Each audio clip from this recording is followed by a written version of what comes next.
In Dagger Creek, justice came with a show of hands. No court, no law, just 37 votes and a rope. But now, all 37 are dead. And the last man who raised his hand? He's hearing the gallows creak, though it was torn down months ago. Stay with this story, because the noose doesn't forget, and justice has a memory longer than death itself. My name is Eli Carver.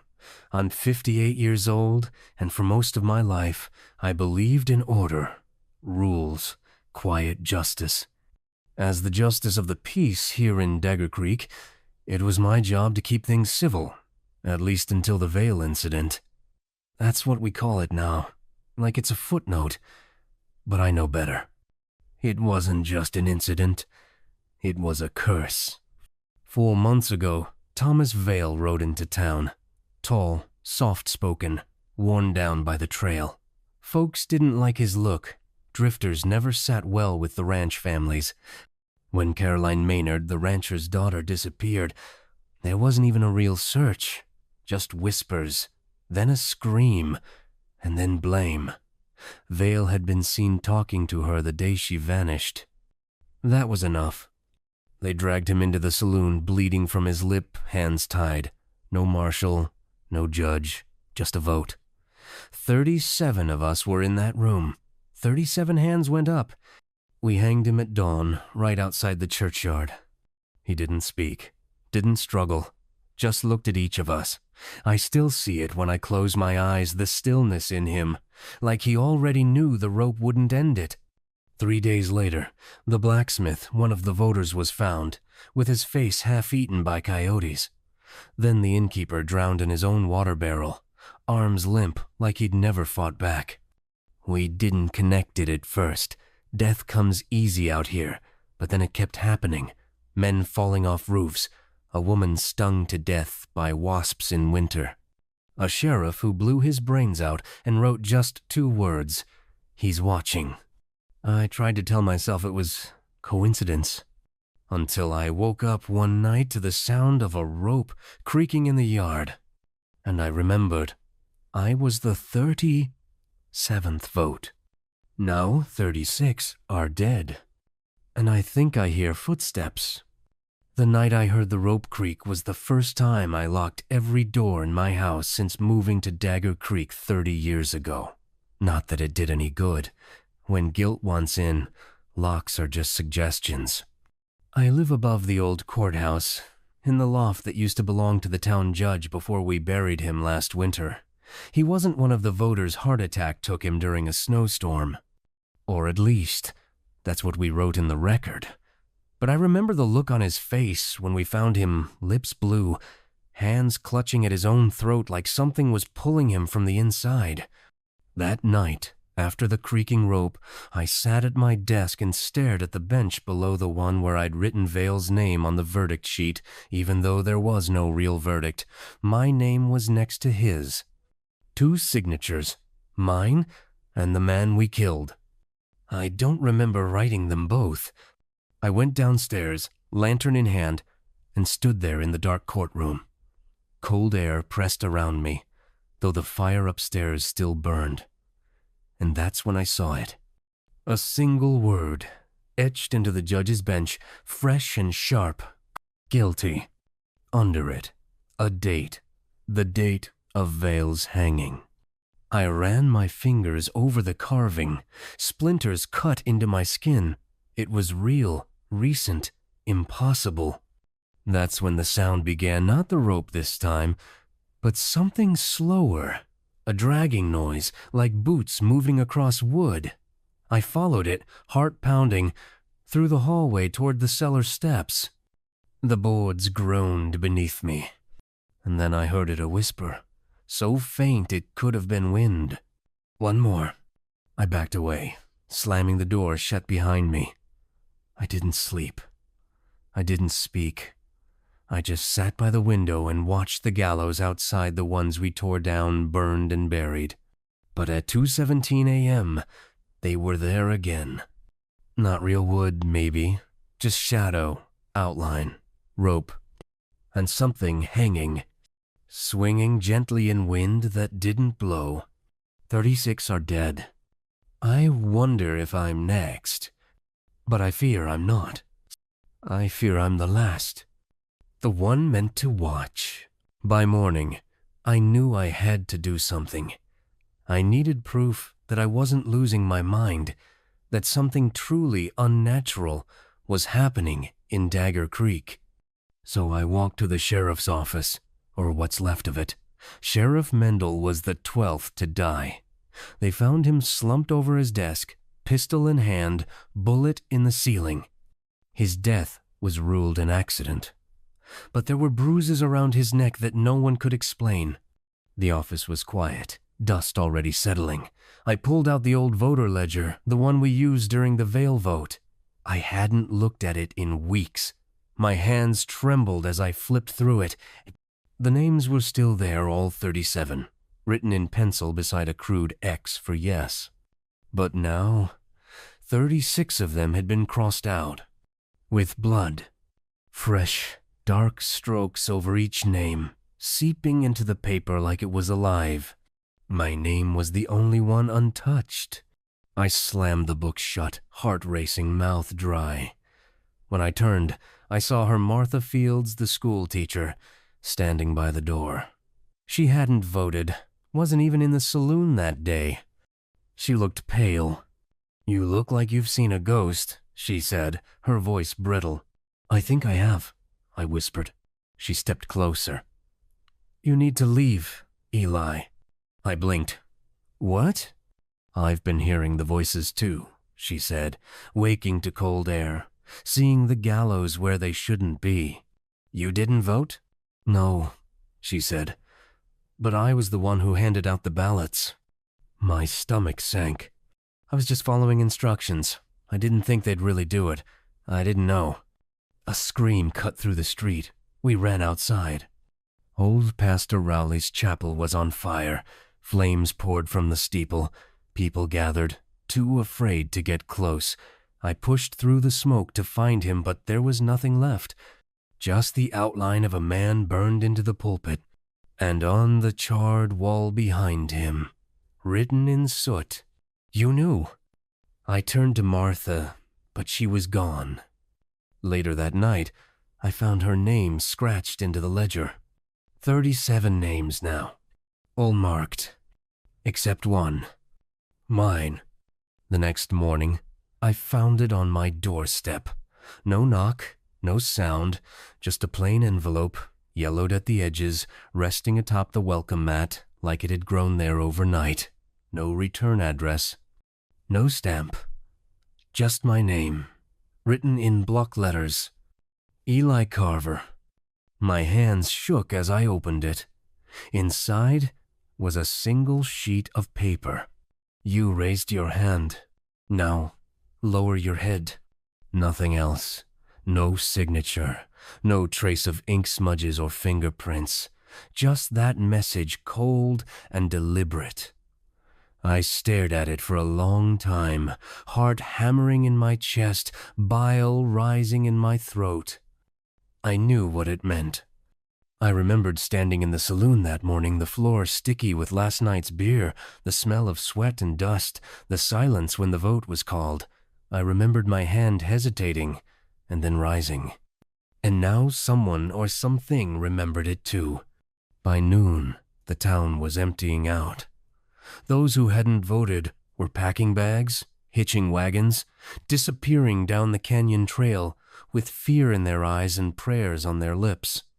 I stood in the square, watching them flee, and wondered if I should go too. But how far can a man run from his own hand? I walked back to the cemetery. Vale's grave was near the edge, barely marked. A crooked wooden cross, no name. Just a smear of charcoal from the branding iron they used after the hanging to label him as guilty, even in death. Except now, the word guilty was gone, scraped off, wood splintered and raw. In its place, a new word carved in perfect, straight letters. Witness. I dropped to my knees. My fingers brushed the earth. It was loose, fresh. I didn't dig, not yet. I couldn't bring myself to. Instead, I walked back to town, and that's when I saw it. The gallows were standing again. Not shadows this time, not memory. Real wood, nails, rope, hammered together where the old ones had been burned. Like time had turned back and rebuilt it all just to remind me there's still one man left to hang. And the noose knows his name. That night, I didn't sleep. I sat with my lantern burning low, the old pistol across my lap, and my back pressed to the far wall of my study.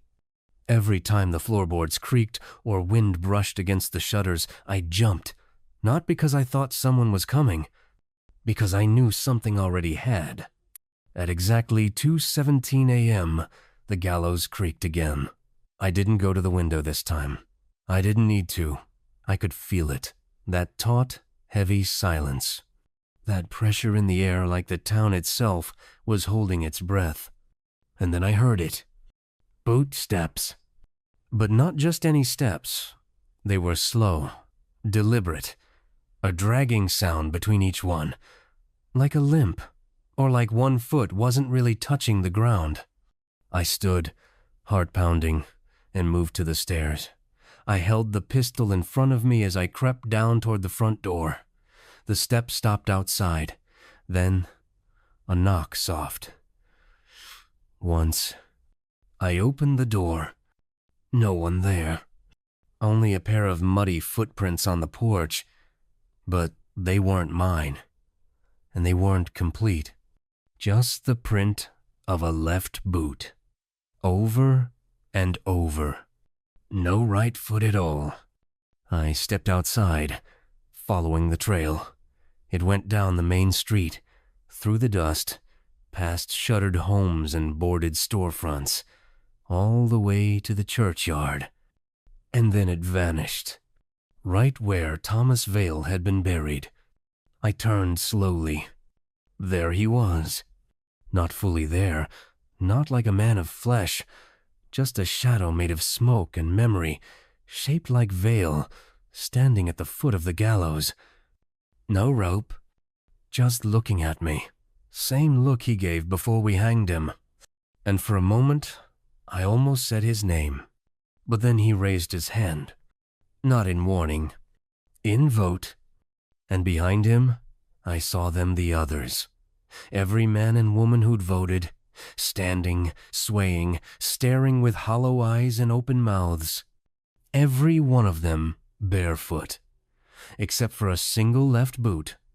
That's when I realized something that froze me to the core. We hadn't just voted to hang Thomas Vale. We had voted against ourselves. And now, the votes were being counted backward, one by one, until the last man stood alone. Me. I spent the next day wandering through town like a ghost among ghosts.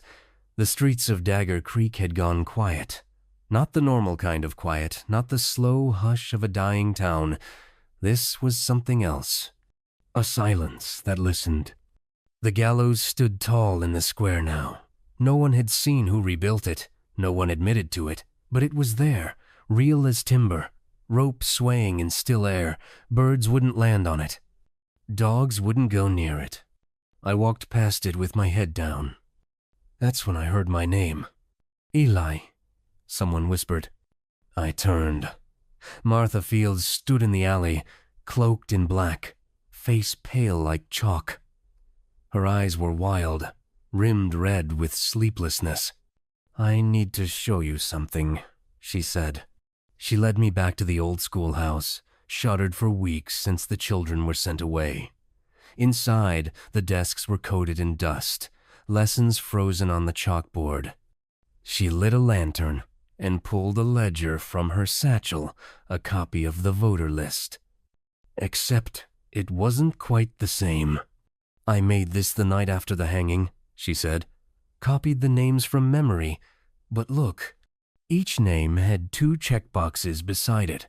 One labeled yes, the other no. All 37 had their yes boxes ticked. Except one. Mine. I stared at her. You didn't vote. I never raised my hand, she whispered. But that doesn't matter. I helped organize the meeting. I passed out the papers. I told them to act fast. She looked down, tears in her eyes. I was angry. Caroline had been my student.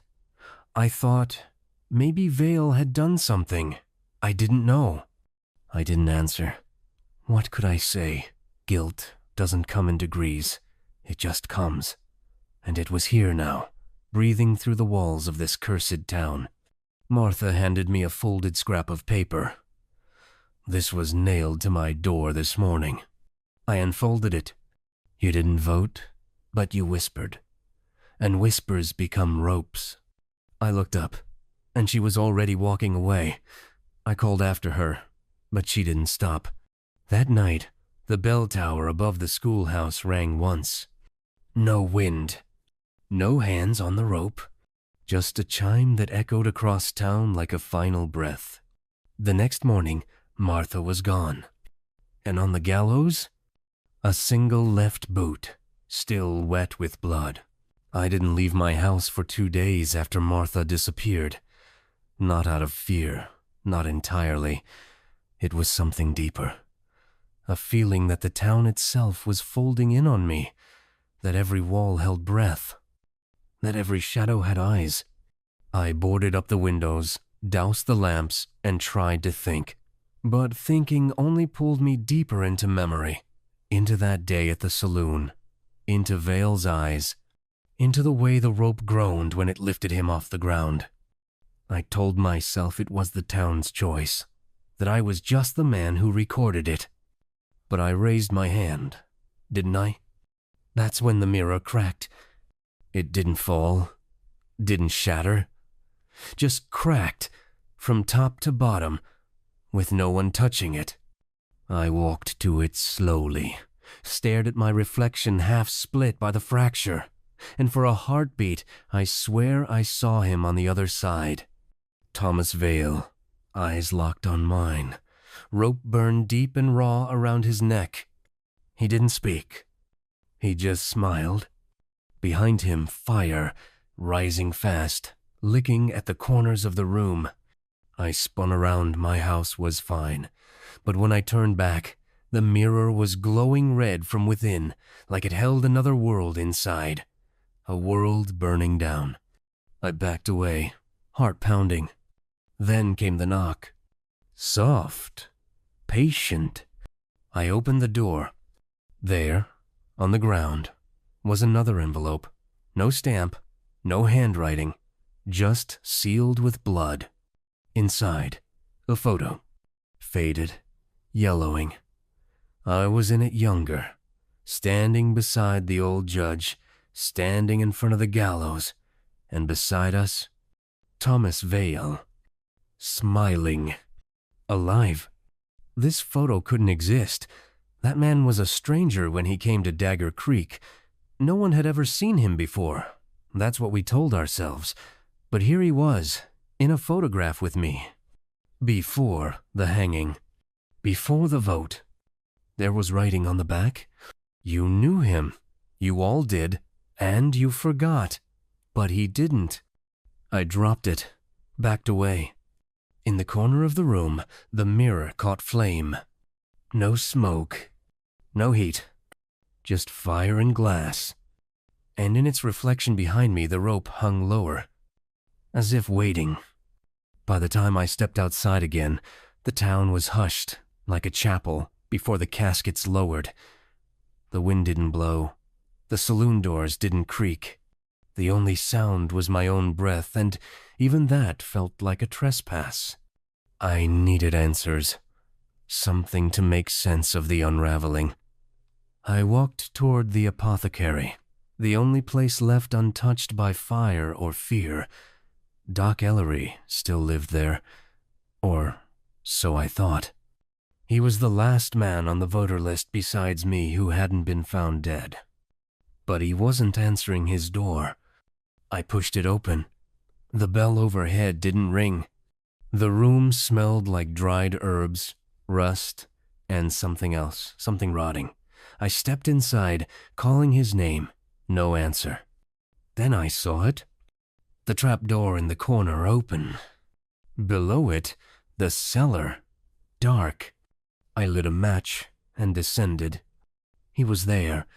Doc Ellery, swinging from a rafter beam head tilted to the side, eyes wide open, mouth frozen in a final scream.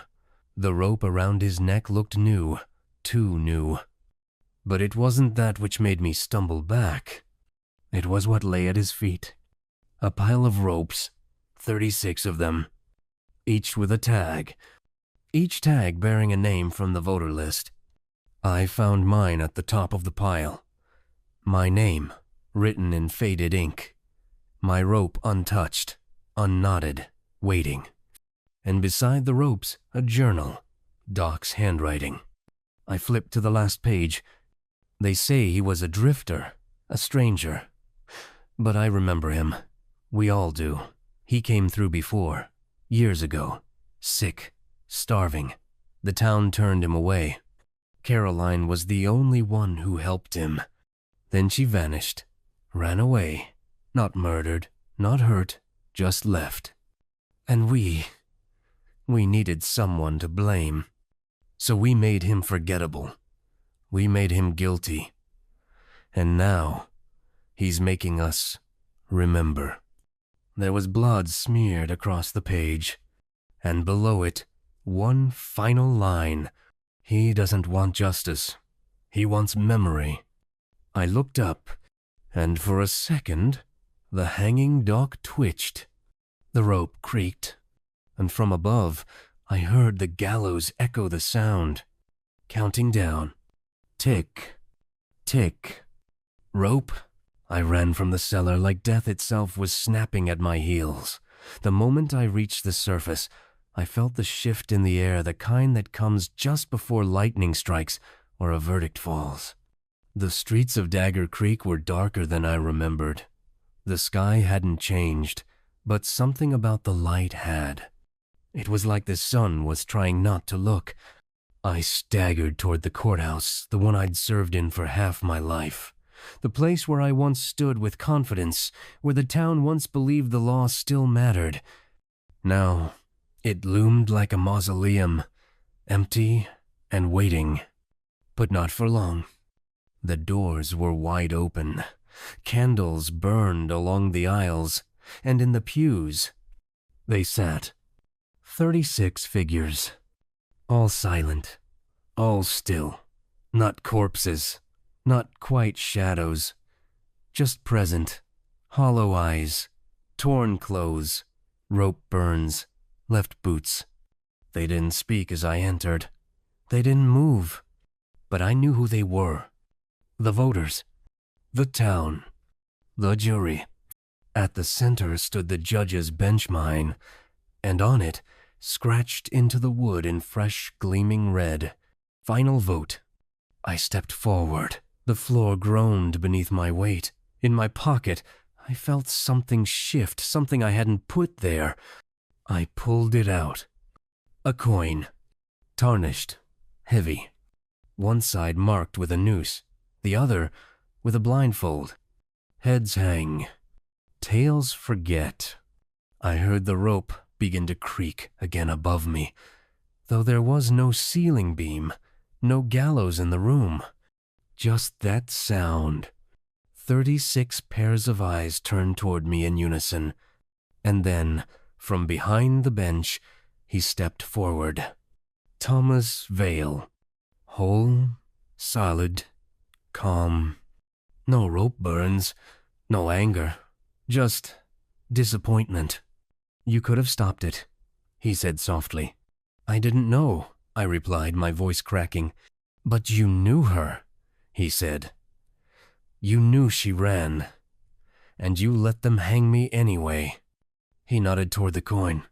Your turn, Eli. Cast your vote. My fingers tightened. I looked around the room. These weren't ghosts. They were the memory of judgment itself.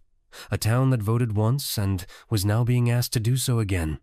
Except this time, I was the town, and I was alone. I raised the coin and flipped. Chapter 10. The Final Rope. The coin spun in the air like a slow thunder rolling through my soul, glinting once in the candlelight, then again, then vanishing into a blur of judgment. Every eye in that silent courtroom followed its arc. Even Vale's. It hit the judge's bench with a heavy clink, and rolled, until it stopped. Blindfold. Tails. I exhaled, not in relief. Not yet. Just breath.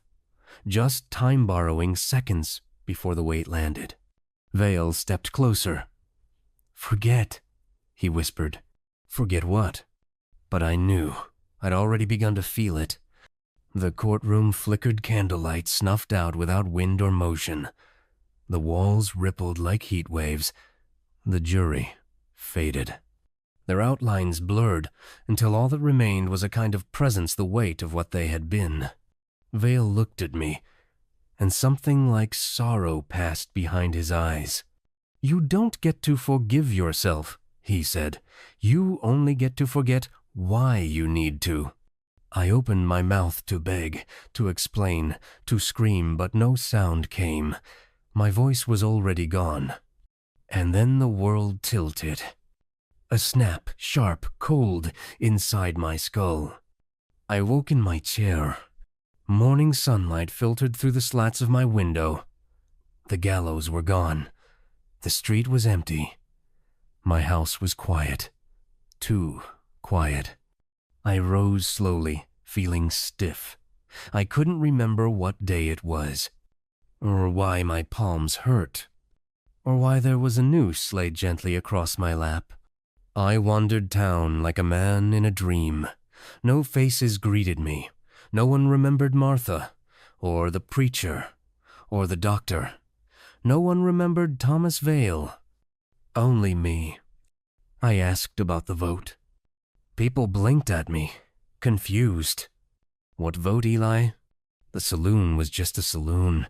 The courthouse, boarded up again. The graveyard? Full of headstones I didn't recognize, and one spot where the dirt never settled right with no marker at all. At night, I sit by the window, and sometimes I hear it. The creak. Not every night, just when I try to remember. The rope reminds me that I chose to forget. That forgetting was a vote too. And that judgment never really leaves a town like Dagger Creek. It just waits for the next hand to rise.